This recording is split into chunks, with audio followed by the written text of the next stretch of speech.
주님께서 여러분과 함께 또한 사제의 영과 함께 요한이 전한 거룩한 복음입니다. 주님 영광 받으소서. 한처음에 말씀이 계셨다. 말씀은 하느님과 함께 계셨는데 말씀은 하느님이셨다. 그분께서는 한처음에 하느님과 함께 계셨다. 모든 것이 그분을 통하여 생겨났고 그분 없이 생겨난 것은 하나도 없다. 그분 안에 생명이 있었으니 그 생명은 사람들의 빛이었다. 그 빛이 어둠 속에서 비치고 있지만 어둠은 그를 깨닫지 못하였다. 모든 사람을 비추는 참 빛이 세상에 왔다. 그분께서 세상에 계셨고 세상이 그분을 통하여 생겨났지만 세상은 그분을 알아보지 못하였다. 그분께서 당신 땅에 오셨지만 그분의 백성은 그분을 맞아들이지 않았다. 그분께서는 당신을 받아들이는 이들, 당신의 이름을 믿는 모든 이에게 하느님의 자녀가 되는 권한을 주셨다.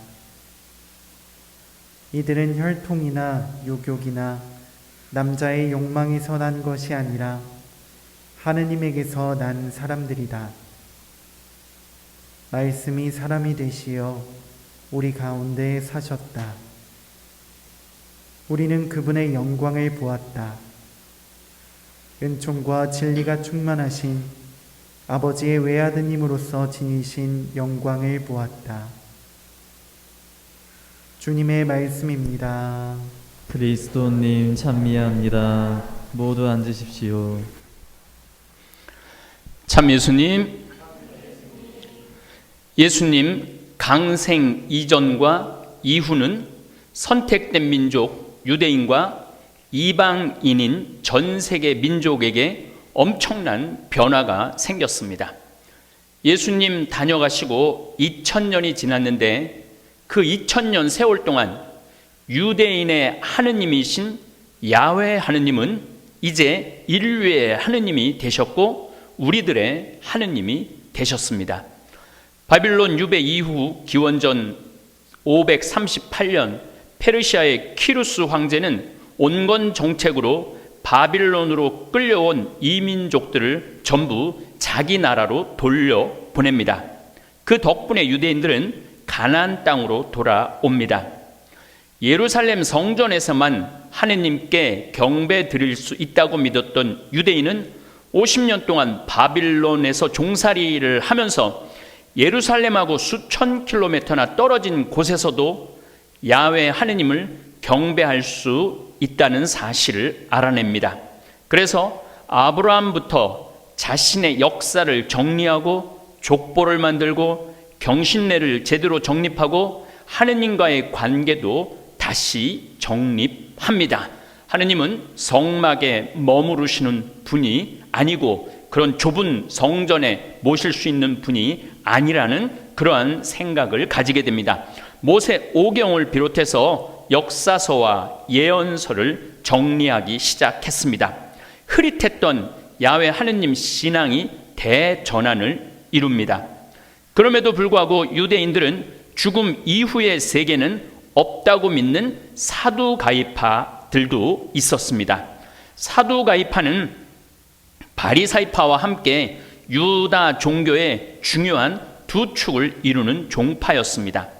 사두가이파는 예수님 탄생 전 2세기에는 바리사이파와 싸움에 여념이 없었으나 예수님에 대해서는 바리사이파보다 더 심한 증오를 나타냈습니다. 실제로 사두가이파는 예수님을 단죄하고 처형하는데 가장 중요한 역할을 합니다. 사두가이파는 대부분 귀족이나 부호 출신이었고 안정적이며 사회의 갖가지 특권을 누리던 계층이었습니다. 사두가이파는 일반적으로 대사제와 사제들을 배출해온 특권층이었습니다. 그런데 이 사두가이파는 천사나 영혼의 존재를 믿지 않았고 또 구전전승도 부정하여 바리사이파 가르침과 많은 대립을 이뤘습니다. 사두가이파 사람들은 출애굽 이후로 수세기 동안 전통들을 거부합니다. 사두가이파 사람들은 천사와 영, 악마 등과 관련된 전설에 대한 믿음도 갖지 않습니다. 또 가장 중요한 것은 부활 사상과 영혼의 불멸, 육체의 부활, 천사와 영적 존재를 믿지 않았던 것입니다.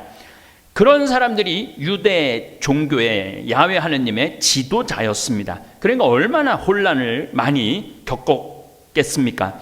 그리고 세례자 요한이 오기 전까지 약 400년 동안 예언자들의 뚜렷한 활동도 없었고, 유대인들은 야훼 하느님은 이방 민족들의 하느님이 아니라 오로지 유대인만을 위한 하느님이라고 굳게 믿었습니다. 자신들이 써놓은 성경에 하느님은 우주를 창조하시고 삼라 만상을 다스리는 하느님이라고 고백은 하지만, 그래도 그 하느님은 유대인만의 하느님이어야 한다고 굳게 믿었습니다. 바빌론의 신 마르둑이나 이집트의 태양신 라, 그래서 파라, 이 라가 태양을 의미합니다. 파라오, 라, 다 우상이라고 생각했고, 지방신이고 지역신일 뿐 온 우주의 주인은 야훼 하느님 한 분밖에 없다고 믿어 고백했고, 심지어 죽음 이후의 축복보다는 살아서 더 이상 강대국들에게 괴롭힘 안 당하고 자손들 번창하기만을 바라는 신앙 개념이 훨씬 컸습니다. 그러나 예수님이 이 세상에 오셔서는 아주 근본적인 신앙 개념을 흔들어 놓으셨습니다.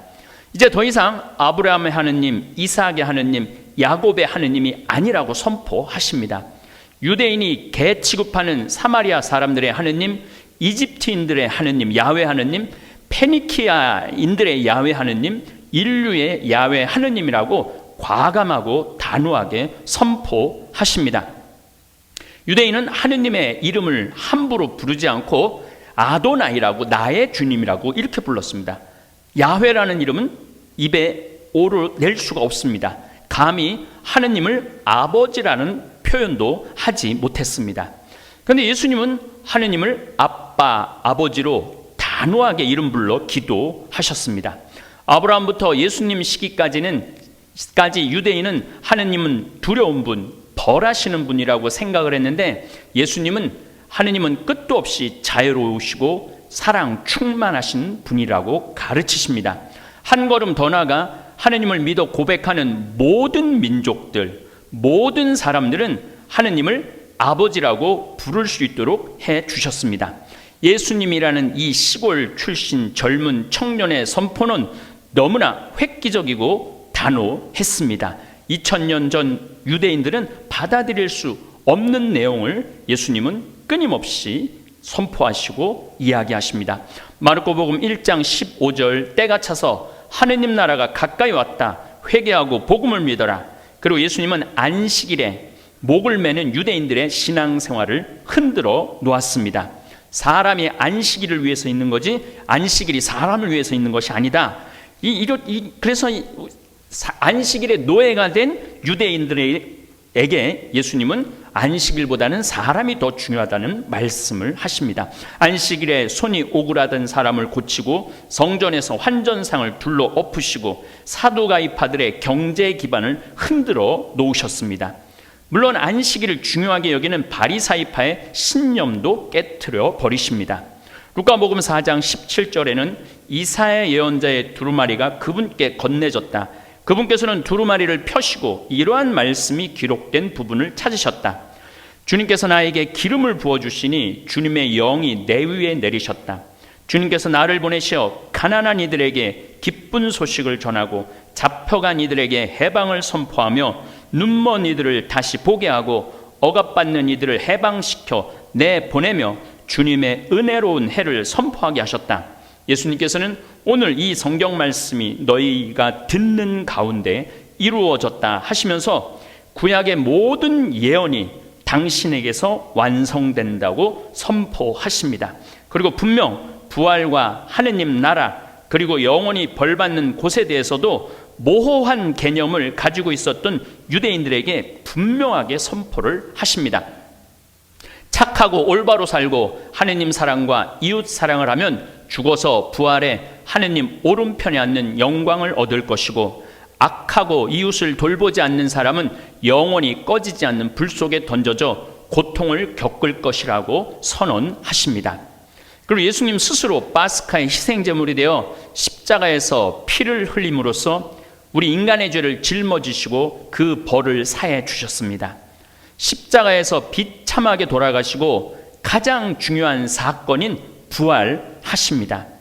예수님의 부활로 우리 인간 역시 죽고 난 뒤 부활하여 하느님 앞에 설 수 있다는 것을 당신 스스로 모범을 보여주십니다.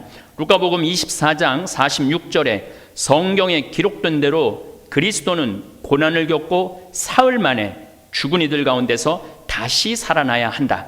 그리고 예루살렘에서부터 시작하여 죄의 용서를 위한 회개가 그의 이름으로 모든 민족들에게 선포되어야 한다. 너희는 이 일의 증인이다. 유대인은 상상도 하지 못했던 성령을 인류 구원을 위해 보내주신다고 약속하십니다. 예수님께서 오시기 전까지 유대인에게는 성부, 성자, 성령 개념이 없었습니다. 유대교와 완전히 다른 개념의 하느님을 계시해 주신 분이 예수님이십니다. 바로 오늘 태어나신 이분, 예수님께서 유대인의 하느님을 인류 모든 민족의 하느님으로 선포하십니다. 그래서 온 인류가 예수님의 성탄을 축하하고 기뻐하게 된 것입니다. 우리의 신앙은 예수 그리스도 때문에 온전해지고 하느님을 아버지로 믿어 고백하게 해 주셨습니다. 그래서 제가 늘 드리는 말씀이지만 주님의 기도 때 우리는 가열차게 하느님을 아버지라고 4번이나 이름 불러 내 아버지 되게 해 주셨습니다. 내 아버지는 위대하셔서 나를 위해 태양과 달과 우주를 만들어 선물해 주셨습니다.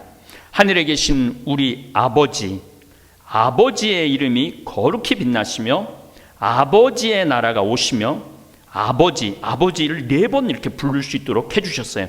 하늘에 계신 우리 아버지, 아버지의 이름이 거룩히 빛나시며 아버지의 나라가 오시며 아버지의 뜻이 하늘에서와 같이 땅에서도 이루어지게 하소서. 예수님께서 이 세상에 오셔서 하느님을 내 아버지로 고백할 수 있도록 해주셨습니다. 유대인으로서는 상상할 수 없는 신앙 고백입니다. 그래서 예수님을 사랑할 수밖에 없습니다. 거룩하신 예수 성심은 버림받고 억압받는 이들에게 손을 내밀어 끌어주십니다. 가난하고 병든 이들에게 따뜻한 손길을 주십니다. 하느님 나라를 위해 일하는 모든 사람에게 용기를 주시고 하늘나라를 선물로 주십니다. 이 위대하신 예수님께서 성모 마리아의 태를 빌려 이 세상에 오늘 탄생하셨습니다. 정말 가슴 설레는 예수 성탄입니다. 예수님께서 강생하시지 않았다면 우리 인류는 아직도 깜깜한 어둠 속에서 헤맸을 것입니다. 인류에게 빛으로 오신 예수님을 기쁜 마음으로 환영하고 축하해야 하는 오늘입니다.